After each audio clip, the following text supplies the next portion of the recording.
Hi hello എല്ലാവർക്കും നമസ്കാരം. Bigg Boss season 7 ticket finale പുരോഗമിച്ചുകൊണ്ടിരിക്കുന്ന അതേ സമയത്ത് തന്നെ കിച്ചണിനകത്ത് വഴക്കിനകത്ത് യാതൊരു കുറവുമില്ല. പുതിയൊരു പ്രമോ വന്നിട്ടുണ്ട്. ഇവിടെ നൂറ ഫുഡ് ചോദിക്കുന്നുണ്ട്. രാവിലത്തെ ഫുഡ് തന്നെയാണ് ചോദിക്കുന്നത്. അപ്പോൾ നമ്മുടെ ഈ പറയുന്ന ആര്യനും അക്ബറും നിവിനുമാണല്ലോ കിച്ചണിലുള്ളത്. അവർ പറയുന്നുണ്ട് പാത്രം കഴുകി തന്നാൽ ഫുഡ് ഉണ്ടാക്കി തരാം. ഇവിടെ ഓൾറെഡി വെസൽ ടീം പാത്രം കഴുകി വെച്ചിട്ടുണ്ട് കേട്ടോ. ഈ കഴുകിയ പാത്രമാണ് ഇവർ വീണ്ടും കഴുകിക്കാനായിട്ട് പറയുന്നത്. ശരിക്കും കിച്ചൺ ടീം എന്താ ചെയ്യുക, നമ്മൾ എത്ര കഴുകി വെച്ച പാത്രമാണെങ്കിലും എടുക്കുന്നതിന് മുന്നേ ജസ്റ്റ് ഒന്നും കൂടി ഒന്ന് വാഷ് ചെയ്തിട്ടാണ് നമ്മൾ എടുത്ത് വെക്കുക. ഇത് ഈ വെസൽ ടീം തന്നെ ചെയ്യണം എന്നുള്ളതാണ് ഇവരുടെ നിർബന്ധം. അതിനകത്ത് ഒരു പൊടി പോലും നമുക്ക് സൂക്ഷിച്ച് നോക്കിയാൽ കാണാൻ പറ്റില്ല. ക്യാമറ സൂം ചെയ്തിട്ട് നമുക്ക് കാണാൻ പറ്റുന്നില്ല. ഷാനവാസ് പറയുന്നുണ്ട് ഇത് മൈക്രോസ്കോപ്പി വെച്ച് നോക്കിയാൽ പോലും കാണത്തില്ലല്ലോ എന്ന് പറയുന്നുണ്ട്. ഇവിടെ അനുമോൾ അപ്പോൾ പറയുന്നുണ്ട്, അനുമോളാണല്ലോ വെസലിലുള്ളത്, അനുമോൾ ഷാനവാസ്, ഞാനിത് കഴുകില്ല എന്ന് തന്നെ പറയുന്നുണ്ട്. നീ കഴുകിയില്ലെന്നുണ്ടെങ്കിൽ ഫുഡ് തരില്ലടി തന്നെയാണ് ഇവർ പറയുന്നത്. ഫുഡ് കഴിക്കണ്ട എന്നുള്ളൊരു അർത്ഥം തന്നെയാണ്. അത് ഇവർക്ക് ഫുഡ് ഉണ്ടാക്കാനായിട്ട് മടിയാണ്. ഫുഡിൻ്റെ പേരിൽ ഇവർക്കൊരു സീൻ ക്രിയേറ്റ് ചെയ്യണം. അനുമോൾ അവിടെ ഒന്ന് സോഫയിനകത്ത് വന്നിരിക്കുന്നുണ്ട്.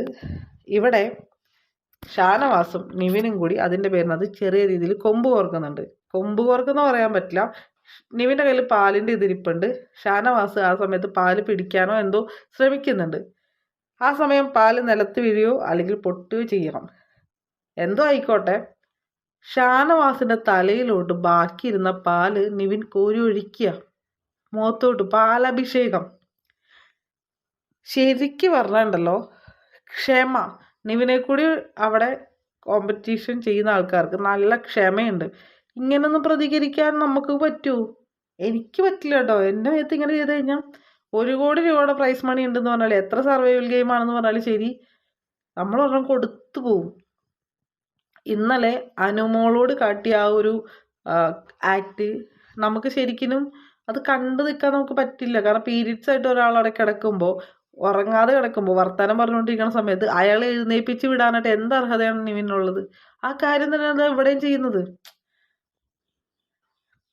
ഇത് ഗെയിമാണെന്ന് നമുക്ക് പറയാൻ പറ്റുമോ? ഇതൊരു പ്രവോക്കിംഗ് ഗെയിമാണെന്ന് പറയാൻ പറ്റുമോ? ഇതിനൊരിക്കലും പ്രവോക്കിംഗ് ഗെയിം എന്ന് പറയാൻ പറ്റില്ല. ഇത് ഹരാസ്മെൻ്റ് ആണ്. അല്ലാന്നുണ്ടെങ്കിൽ നമ്മൾ ഈ കോളേജിലൊക്കെ റാഗിങ് നടത്തുന്ന ആൾക്കാരെ കാണില്ല, അതുപോലെ എന്നെ ആരും തൊടണ്ട, ഞങ്ങളാണ് അടുത്ത ഗുണ്ടകൾ എന്ന് പറയുന്ന ഒരു ആറ്റിറ്റ്യൂഡിലാണ് നിവിൻ പെർഫോം ചെയ്യുന്നത്. അത് നമുക്ക് കണ്ടിരിക്കാൻ പോലും പറ്റില്ല കേട്ടോ. ശരിക്കും റോക്കിയൊക്കെ ആയിരുന്നെങ്കിൽ എന്ന് ഞാൻ വെറുതെ ഒന്ന് ചിന്തിച്ചു പോയിട്ടുണ്ട്. എനിക്ക് തോന്നുന്നു നിവിൻ ഈ ആഴ്ച ഔട്ടാവാനായിട്ടുള്ള എല്ലാ കാര്യങ്ങളും നിവിൻ തന്നെയാണ് ചെയ്തു വെക്കുന്നത്. കാരണം ഈ ഒരു പ്രവൃത്തിയൊന്നും സാധാരണപ്പെട്ട പ്രേക്ഷകർക്കൊന്നും ആക്സെപ്റ്റ് ചെയ്യാൻ പറ്റില്ല. ഇതിനൊക്കെ കുട്ടിക്കളിയായിട്ട് നമുക്ക് കാണാൻ പറ്റും. ഇത് ഒരു ചിരിച്ചെടുക്കേണ്ട കാര്യമായിട്ട് നമുക്ക് കാണാൻ പറ്റും? ഒരിക്കലും ഇല്ല. ശരിക്കും നിവിൻ എന്ന് പറഞ്ഞ കണ്ടസ്റ്റന്റ് ആൾക്കുള്ള മാനസികമായിട്ടുള്ള പ്രശ്നങ്ങളെല്ലാനും മാനസികമായിട്ടുള്ള ഫ്രസ്ട്രേഷൻ എല്ലാനും മറ്റുള്ളവരുടെ മേലിലോട്ട് അടിച്ചേൽപ്പിക്കുന്നതായിട്ടാണ് എനിക്ക് ഫീൽ ചെയ്തിട്ടുള്ളത്.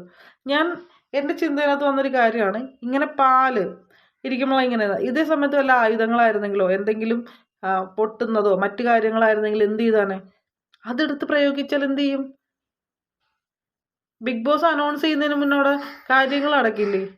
അപ്പം ഇത്രയും മാനസികമായിട്ട് ടോർച്ചർ ചെയ്യുന്ന, ഇത്രയും മാനസിക നില തെറ്റി നിൽക്കുന്ന ഒരാളെ വാൺ ചെയ്യുന്നില്ല, അയാൾക്കെതിരെ നടപടി എടുക്കുന്നില്ല എന്നുണ്ടെങ്കിൽ മറ്റു കണ്ടസ്റ്റൻസിൻ്റെ വീട്ടുകാർ ഉറപ്പായിട്ടും പരാതിപ്പെടേണ്ട സമയമായി. അപ്പോൾ എന്തായാലും നമുക്ക് കൂടുതൽ വിവരങ്ങളായിട്ടൊക്കെ വീണ്ടും വരാം. ഞാൻ എന്തായാലും ലൈവ് കണ്ടതിന് ശേഷം വീഡിയോ ഇടുന്നതായിരിക്കും. Thank you for watching. ഇഷ്ടപ്പെട്ടാൽ ലൈക്ക് ചെയ്യുക, കമൻറ്റ് ചെയ്യുക, ഷെയർ ചെയ്യാം.